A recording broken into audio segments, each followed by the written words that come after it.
بسم اللہ الرحمن الرحیم۔ تفسیر ضیاء القرآن 13واں پارہ۔ آپ دیکھ رہے ہیں PATF Islamic info YouTube channel.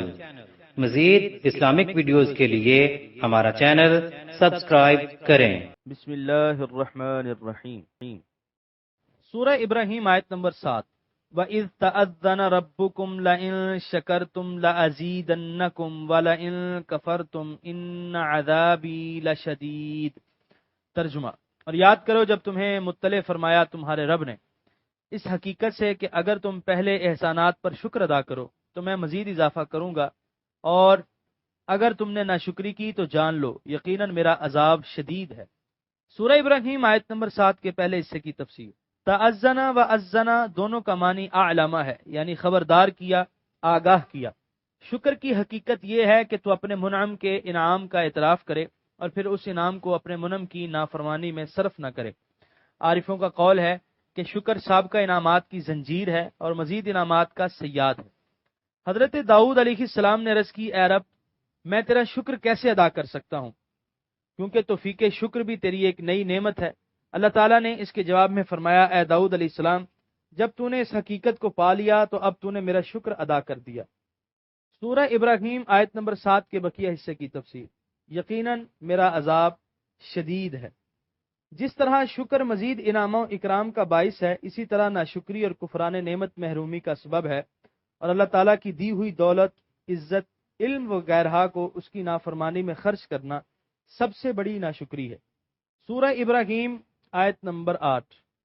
وقال موسیٰ ان تکفروا انتم ومن فی الارض جمیعا فإن اللہ لغنی حمید۔ ترجمہ۔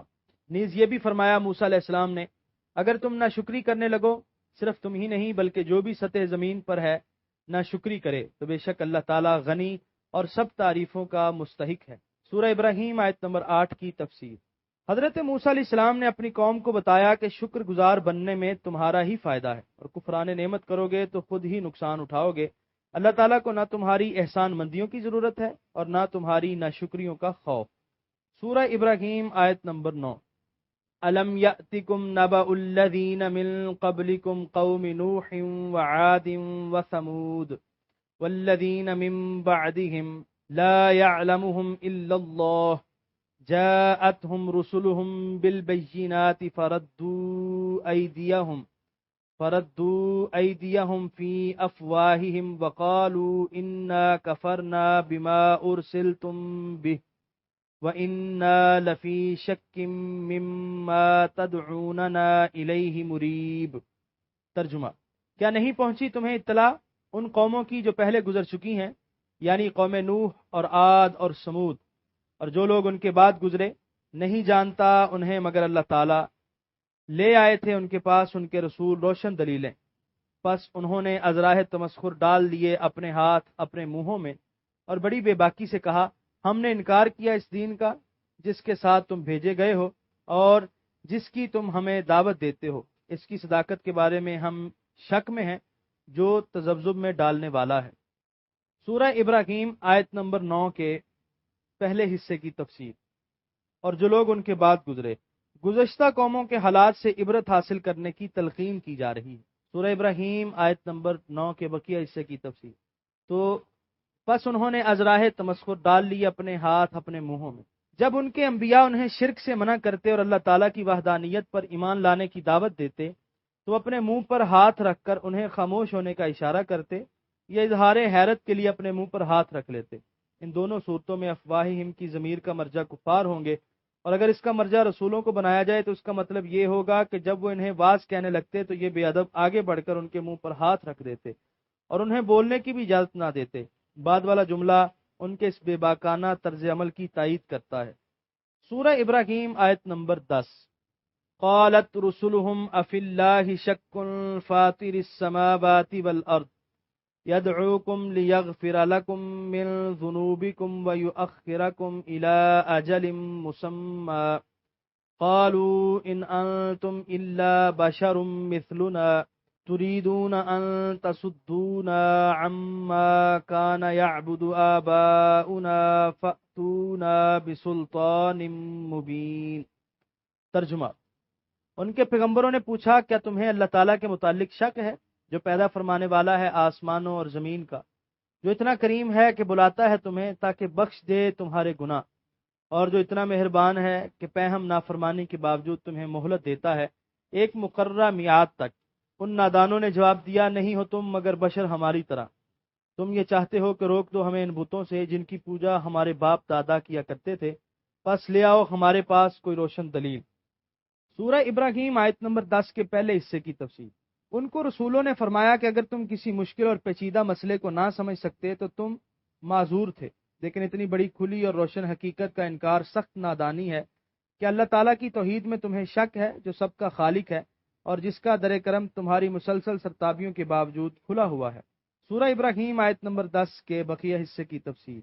ان نادانوں نے جواب دیا نہیں ہو تم مگر بشر ہماری طرح، وہی پرانا اعتراض کہ تم ہماری طرح بشر ہو، ہم تمہارے کہنے پر اپنے آباء و اجداد کا مسلک چھوڑنے کے لیے تیار نہیں۔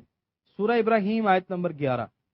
قالت لهم رسلهم إن نحن إلا بشر مثلكم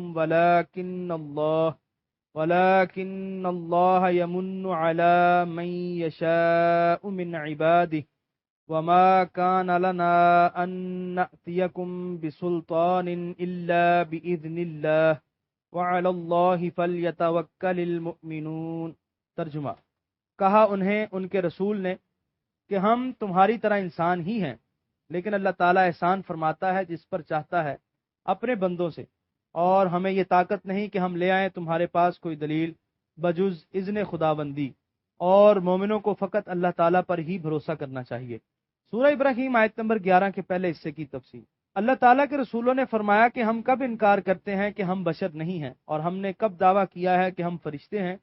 ہم بھی تمہاری طرح بشر ہیں، لیکن جو فضائل و کمالات اور جو قوتیں اور استعدادیں اللہ تعالیٰ نے ہمیں مرحمت فرمائی ہیں ان سے تم بے بہرا ہو۔ کفار انبیاء کرام کی ظاہری بشریت سے فریب کھا گئے اور ان کی نگاہیں شان نبوت کو پہچاننے سے قاصر رہیں۔ مولانا روم نے ان لوگوں کے شکوک و شبہات کو بیان کر کے اپنے حکیمانہ انداز میں ان کا ازالہ فرمایا ہے۔ یعنی کفار نے کہا ہم بھی انسان ہیں اور انبیاء بھی انسان ہیں، ہم بھی سوتے ہیں اور کھاتے ہیں اور وہ بھی اسی طرح۔ ان اندھوں نے یہ نہ جانا کہ ان کے درمیان اور انبیاء کے درمیان تو بے انتہا فرق ہے۔ ویسے تو زنبور اور شہد کی مکھی ایک پھول سے ہی خوراک حاصل کرتی ہیں، لیکن وہاں ڈنک نمودار ہوتا ہے اور یہاں شہد۔